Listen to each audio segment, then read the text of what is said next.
السلام عليكم ورحمة الله وبركاته. ازيكم يا اغلى متابعين في الدنيا؟ يا رب تكونوا بخير وفي افضل حال. النهاردة هنعمل مع بعض فيديو جديد، الليمون المخلل. طبعا بطريقة بسيطة جدا جدا جدا، واسهل طريقة ممكن تتخيلوها، وانجح طريقة هتعملوا بيها الليمون المخلل، وهيطلع معاكم زبدة زي ما انتم شايفين، وهيفضل معاكم اطول فترة ممكن تتخيلوها. وهنفتح عليه بعد اسبوعين بالظبط، هيكون الليمون ده يعني استوى وبقى تمام خالص. مش عايزه اطول عليكم، بس قبل ما نبدا الفيديو يا ريت تشتركوا في القناه وتفعلوا زر الجرس دلوقتي حالا، ويلا بينا نبدا الفيديو.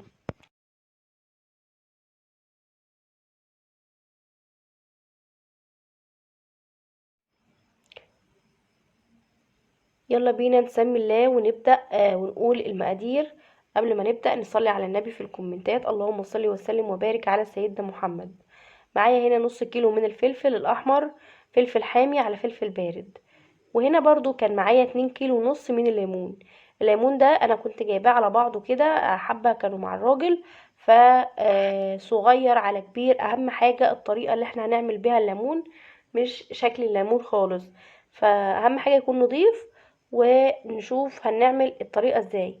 تابعوا معايا الفيديو وان شاء الله هتستفادوا، وان شاء الله هتعجبكم اوي الطريقة دي. هنغسل الفلفل كويس قوي ونسيبه يتصفى على جنب. وبعد كده هغسل ليمون كويس قوي. بص انا بدعكه بايدك كده، بس انا مسرعه الفيديو، بس انا بنضفه كويس قوي. فالخطوه دي مهمه جدا قبل ما نسلق الليمون. هنا بقى انا حطيته على البوتاجاز كده عشان نسلقه. يكون متغطي بالميه زي ما انتم شايفين، وهنغطي عليه ونسيبه لحد ما يغلي. بقى هنا بقى انا قلت سيبته يغلي، فجبت هنا الفلفل علشان افرمه في الكبه. ما عندكمش كبه اعملوه على الهون. دقوه على الهون بيبقى اطعم واحسن بكتير. من غير ملح من غير اي اضافات، احنا هنفرم الفلفل بس في الكبه. خدت ربع الكمية زي ما انتم شايفين، يعني يعتبر خدت ربع كيلو فلفل احمر مفروم على ال2 كيلو ونص ليمون.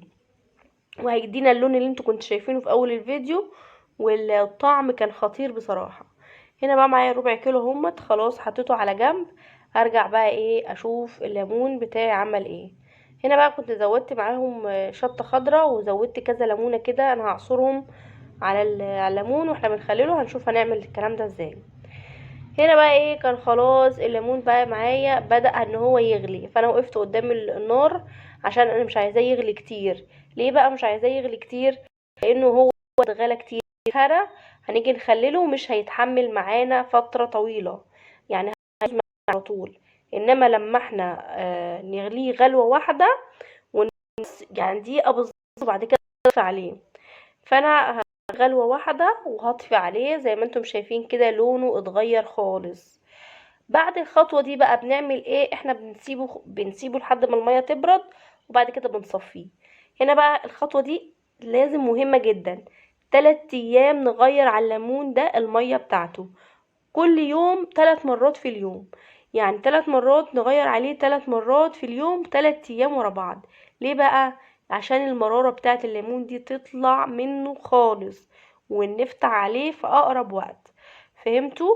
هنا بقى انا كنت جايبه خلاص كده، انا بعد 3 ايام كنت خلاص بقى الليمون ده نقعته، ما عادش فيه مرارة خالص. كان بجد ما كانش فيه اي مرارة. هنا بقى خلاص هصفيه معاكم اهوت. جبت كوبايتين من الملح. بالظبط المقادير دي مظبوطه قوي. كوبايتين اتنين بس من الملح على 2 كيلو ونص من الليمون. ومعاهم ربع كيلو فلفل احمر، وهقلب الكلام ده كله مع بعضه. هحط على الوش اهوت زي ما انتم شايفين كده، وهقلب عليهم الملح علشان برضو ما يبقاش حادق قوي، وتبقى الحاجه مظبوطه كده، هيكون الليمون مظبوط. دي المقادير اللي انا عملتها وظبطت معايا جدا. الليمون كان بجد تحفه. انا فضلت مرضتش ارفع الفيديو الا لما اشوف النتيجه، وبعد كده بقى ارفع الفيديو واقول لكم نجحت ولا ما نجحتش ولا تمام.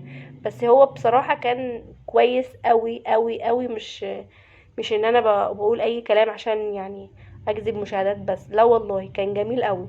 بصوا بقى شكله بعد ما قلبته وقلبت معاه الشطه. كل ده في الملح. هعصر عليه بقى كذا ليمونه اللي انا كنت سايباها ديت، هنعصرها عليها كده. بتدي طعم وبتدي نفس لليمون. هبدأ بقى اعبيه في البرطمانات. زي ما انتم شايفين البرطمان ده ما خدهوش كله، فانا برضو كان معايا برطمان صغير كده، هتشوفوا احنا عملنا ايه. كان خلاص كده كل ما احط طبقة افضل اهز في البرطمان عشان ياخد اكبر عدد من الليمون اهوت. بفضل اعمل فيه كده اهز فيه عشان الليمون يدخل واعرف احط حاجة تاني. حطيت الشطة كل مكان حطيت فيه قرن شطة. وهنا كان معايا بقى برطمان صغير كده، قلت ايه احط فيه بقية الليمون. هو البرطمان ده على فكرة استعملته بعدها باسبوع بالظبط، والله كنت فتحته وكلت منه كان طعمه زي العسل. ولا كان ممرر بقى ولا كان اي حاجة، كان جميل ومظبوط جدا. بس برضو انا يعني الاساس بتاعه تفتحي بعد اسبوعين بالظبط. يعني اقصى حاجة اسبوعين، ما تعمليش زيه وتفتحي بعد اسبوع. هو كان حلو بس كان برضو ايه لسه ما استواش قوي، اللي هو يعني اقول لك ان هو كان تمام، لا. بصراحة اسبوعين بالظبط كنت فتحت على البرطمان الكبير ده وكان جميل جدا. هنا بقى معايا الخطوة دي مية من الحنفية. ولا تقولي لي بقى تغلي مية وتسيبها تبرد ولا الكلام ده كله. لا، احنا معقمين معقمين البرطمان كويس، غسله كويس قوي ومنشفاه. وهنا بقى ايه حطيت الملح والحاجة اللي انا قريتها قدامكم. وبعد كده ايه غطيت البرطمان زي ما انتم شايفين كده بالفلفل والليمون. وبعد كده بقى ايه حطيت ميه من الحنفيه عادي خالص. وهفضل اقلب في البرطمان ده لان الملح ساقط تحت، هتشوفوه دلوقتي معايا في الفيديو. فلازم نفضل نقلب فيه كويس قوي علشان الملح ده يبقى مع الميه. طبعا عشان انا لفيت الملح مع الليمون. ف يعني يعني الميه لما حطيتها ما كانش يتقلب مع الميه، فانا بقى في الخطوه دي قلبت الملح مع الميه مع الليمون مع الفلفل الاحمر زي ما انتم شايفين كده عشان يتوزع على البرطمان كله. وكذلك برضو عملته في البرطمان الصغير، فضلت ان انا اقلب فيه. هنا بقى اللحظة الحاسمة. خلاص كده بعد اسبوعين بالظبط. طبعا انا مفتحتش البرطمان الصغير لان انا فاتحاه اوريدي وكلت منه، يعني بقى لي اسبوع باكل منه. هنا بقى ايه فتحت على البرطمان اللي انتوا شايفينه بقى الاساس اللي انا سايباه بقاله اسبوعين بالظبط. والله العظيم يا جماعة هتاكلوا احلى ليمون مخلل، احلى احلى من اللي احنا بنشتريه من بره. بصوا كده اهو اول مرة افتحه، بصوا وش الليمون، بصوا وشه عامل ازاي. هنطلع بقى الفلفل الأحمر واحدة واحدة كده. بصوا الفلفل جميل ازاي. والفلفل ولا هو مهري ولا أي حاجة. ولا بصوا الفلفلاية عاملة ازاي، بصوا طالعة جميلة ازاي. والله العظيم يا جماعة كان جميل وكان تحفة. طلعت زي ما انتم شايفين كده الفلفل. وهنطلع الليمون نشوفه. والله بجد ان شاء الله الطريقة بتاعتي تعجبكم. واهم حاجة اللي ما اشتركش في القناة يشترك دلوقتي حالا. ونضغط لايك، لو نسيتوا تحطوا لايك حطوا لايك دلوقتي. واشوفكم بكرة على خير في فيديو جديد، وان شاء الله الفيديو يعجبكم وان شاء الله تجربوا الطريقة بتاعتي وان شاء الله هتعجبكم. مع الف سلامة.